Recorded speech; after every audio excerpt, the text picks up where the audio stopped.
positionnement de l'UCEP face au dispositif 2S2C. Alors tout d'abord, si on se remet dans le contexte d'origine, la réaction a été plutôt positive puisqu'il s'agissait à ce moment-là d'envisager la reprise scolaire dans le cadre du déconfinement et de faire en sorte qu'un maximum d'enfants puissent retourner à l'école, puisque ce 2S2C permettait de proposer des activités aux enfants qui ne seraient pas avec leur enseignant pour des questions de règles sanitaires. Donc d'abord une approche favorable pour un dispositif qui voulait évidemment être très simple et pouvoir aider les collectivités à organiser la prise en charge des élèves qui ne seraient pas en temps d'enseignement. Le risque du 2S2C, c'est que ces démarches simplifiées conduisent à l'organisation d'activités pour les enfants qui soient d'une part inadaptées à l'âge des enfants et ensuite encadrées par des personnes non qualifiées. Ce qu'on peut déplorer aussi dans le 2S2C, c'est que dès le départ, comme le conventionnement était entre la mairie et le DAZEN, les fédérations de sport scolaire, UCEP et UNSS, ont été mis hors jeu. Et ça, c'est à déplorer quand on sait qu'en France, c'est une particularité d'avoir deux fédérations de sport scolaire dans le premier et le second degré, et le ministère de l'Éducation nationale, le ministère des Sports, ne s'appuie pas forcément sur ces fédérations. Et dans ce cas-là, étant donné que ces fédérations ont pour mission de jouer l'interface entre l'école et le monde sportif, leur place était complètement légitime. Donc l'UCEP, dès l'annonce du 2S2C, a souhaité se positionner en tant que fédération de sport scolaire dans la coordination de l'organisation de ces activités afin de pouvoir jouer son rôle. Donc pour cela, il y a eu deux outils qui ont été réalisés et auxquels l'UCEP a contribué. Un premier outil qui était un protocole à destination des fédérations sportives délégataires qui devaient donc intervenir dans le cadre de ce 2S2C et pour lesquels on a rappelé les règles d'organisation et surtout,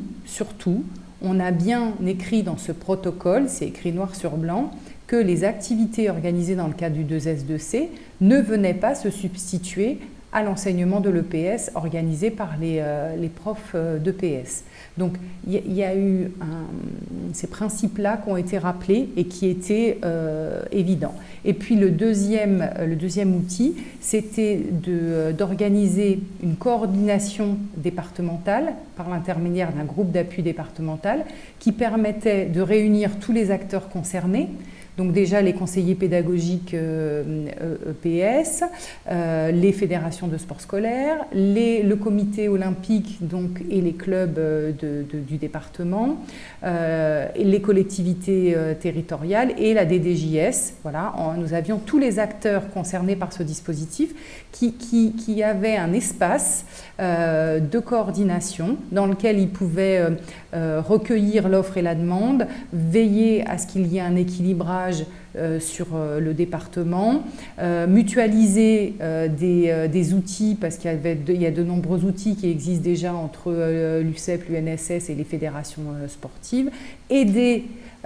faciliter la tâche des directeurs d'école et des principaux de collège qui avaient déjà suffisamment à faire avec le retour des élèves à l'école. Et puis ce groupe d'appui départemental, eh bien, il se voulait être un garde-fou justement pour éviter les risques d'activités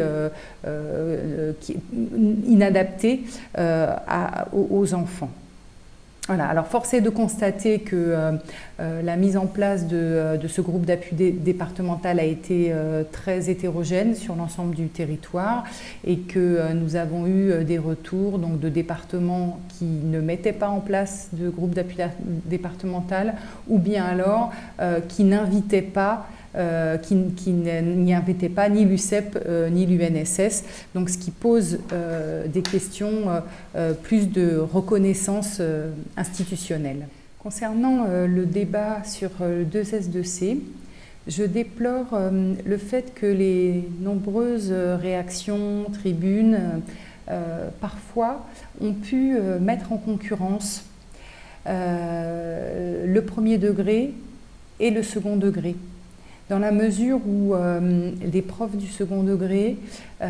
défendent l'enseignement de l'EPS, mais parfois sans savoir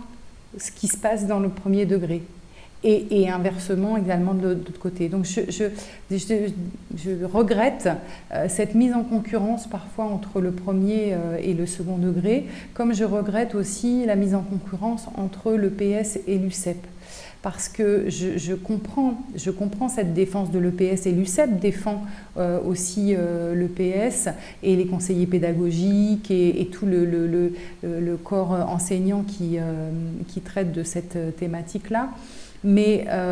nous n'avons rien à gagner à nous opposer les uns aux autres et parfois certains débats ou certaines tribunes conduisent à cette mise en concurrence. Voilà, donc en conclusion, je voudrais juste dire qu'il me semble que l'avenir réside maintenant dans notre capacité à faire travailler ensemble tous les acteurs du sport en direction des jeunes pour mettre en place une action éducative et sportive pour nous, cohérente pour un maximum d'enfants. Merci.